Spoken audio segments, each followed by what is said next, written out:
Une déclaration qui tombe comme une bombe. Donald Trump évoque la possibilité de rayer l'Iran de la carte. Ce n'est pas une simple phrase choc, ce n'est pas un tweet provocateur de plus. C'est une menace directe, brutale, qui ravive un scénario que beaucoup pensaient enterré, celui d'un affrontement majeur au Moyen-Orient. Mais alors, est-ce du théâtre politique ou le signal d'un vrai basculement? Pour comprendre pourquoi cette déclaration fait autant de bruit aujourd'hui, il faut regarder ce qui se passe en coulisses. Les tensions entre les États-Unis et Iran ne sont pas nouvelles. Elles remontent à plus de 40 ans, notamment depuis la révolution iranienne de 1979, qui a complètement rebattu les cartes au Moyen-Orient. Mais ce qui change aujourd'hui, c'est l'accumulation de signaux inquiétants. D'abord, il y a la question nucléaire.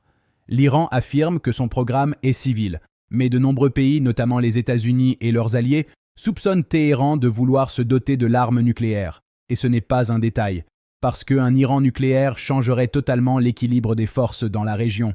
Ensuite, il y a la stratégie régionale de l'Iran. Le pays n'agit pas seulement sur son territoire, il étend son influence à travers plusieurs groupes et alliés dans des zones clés du Moyen-Orient.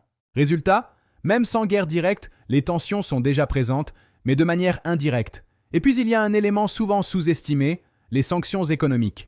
Depuis des années, les États-Unis imposent des sanctions très dures à l'Iran pour freiner son développement militaire. Mais ces sanctions ont aussi un effet inverse. Elles poussent l'Iran à se radicaliser davantage et à chercher d'autres moyens de pression. Enfin, il y a le facteur politique. Le retour de Donald Trump dans le débat public n'est pas anodin. Son approche est claire, fermeté maximale, zéro compromis. Contrairement à d'autres dirigeants, il privilégie le rapport de force direct, parfois brutal. Et dans ce contexte déjà explosif, chaque déclaration devient une étincelle potentielle.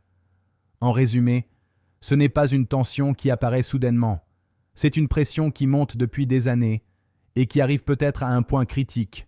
Quand Donald Trump évoque l'idée de « rayer un pays de la carte », il ne faut jamais prendre la phrase uniquement au premier degré.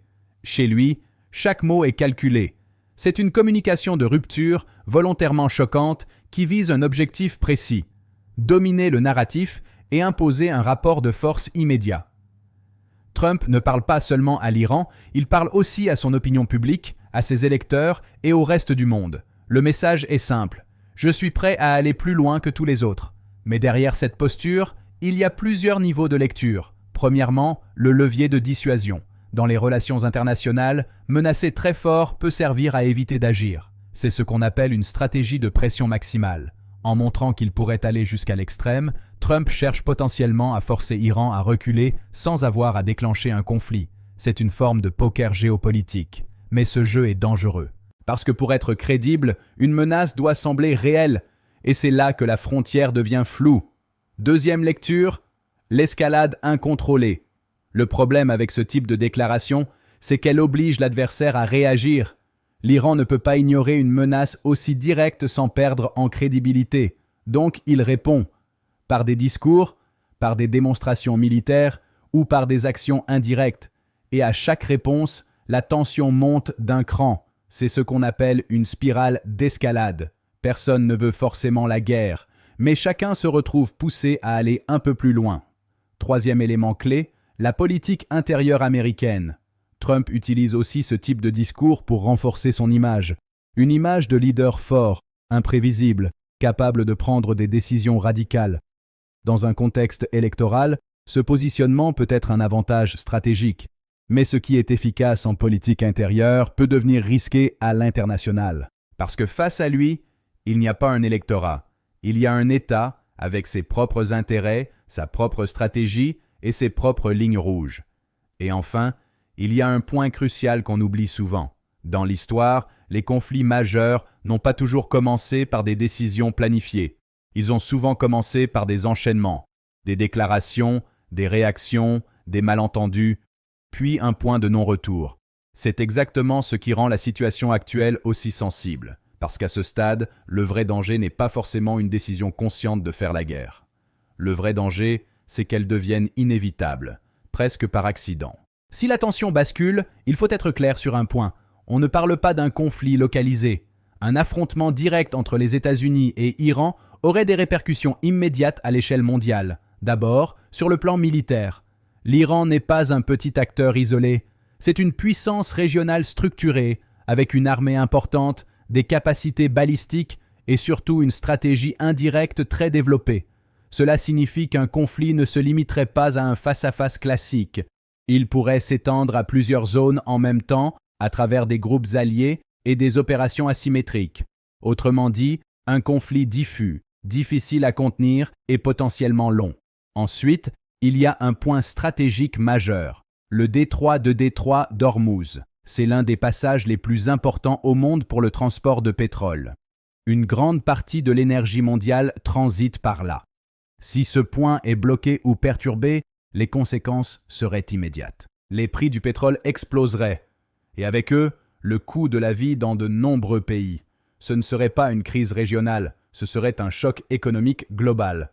Troisième élément, l'effet domino. Dans une région aussi instable, un conflit majeur attire rapidement d'autres acteurs. Des puissances internationales, des alliances militaires, des intérêts économiques. Et là, le risque change de dimension. On passe d'une guerre bilatérale à une confrontation beaucoup plus large avec des équilibres mondiaux en jeu. Et enfin, il y a le facteur le plus imprévisible, l'engrenage. Une fois les premières frappes lancées, le contrôle devient extrêmement difficile. Chaque camp réagit, ajuste, riposte. Et très vite, les objectifs initiaux peuvent disparaître au profit d'une logique de confrontation totale. C'est ce qui rend ce scénario particulièrement inquiétant. Parce que dans ce type de situation, personne ne maîtrise vraiment la fin. Et une crise qui commence comme un bras de fer stratégique peut, en quelques jours, se transformer en un conflit majeur aux conséquences durables. Ce qu'il faut bien comprendre, c'est que cette déclaration n'est pas juste une phrase choc de plus dans le paysage médiatique. Quand Donald Trump parle de « rayer un pays de la carte », il envoie un signal à Iran bien sûr, mais aussi au reste du monde. Le message est double. D'un côté, il affirme une posture, celle d'un dirigeant prêt à aller jusqu'au bout, sans compromis. De l'autre, il teste les réactions. Comment l'Iran répond, comment les alliés réagissent, et surtout, jusqu'où la situation peut aller sans basculer. Parce que dans les relations internationales, chaque mot est une manœuvre, chaque déclaration est une pièce sur l'échiquier. Et parfois, la communication sert autant à éviter la guerre qu'à préparer le terrain. Mais il y a une réalité qu'on ne peut pas ignorer. Le niveau de tension actuel est élevé, plus élevé qu'il ne l'a été depuis plusieurs années. Et dans ce genre de contexte, le danger ne vient pas uniquement des décisions, il vient aussi des erreurs, d'une mauvaise interprétation, d'une réaction trop rapide, ou d'un enchaînement que personne n'avait vraiment prévu. C'est ce qu'on appelle le point de bascule, ce moment où une situation sous contrôle devient incontrôlable. Alors, la vraie question n'est pas simplement « est-ce que cette menace sera suivie d'effets ?» La vraie question, c'est « est-ce que le système peut encore absorber ce niveau de tension sans craquer ?» Parce qu'à ce stade, il ne s'agit plus seulement de politique, il s'agit d'équilibre mondial. Et dans un équilibre aussi fragile, il suffit parfois d'un seul pas de trop.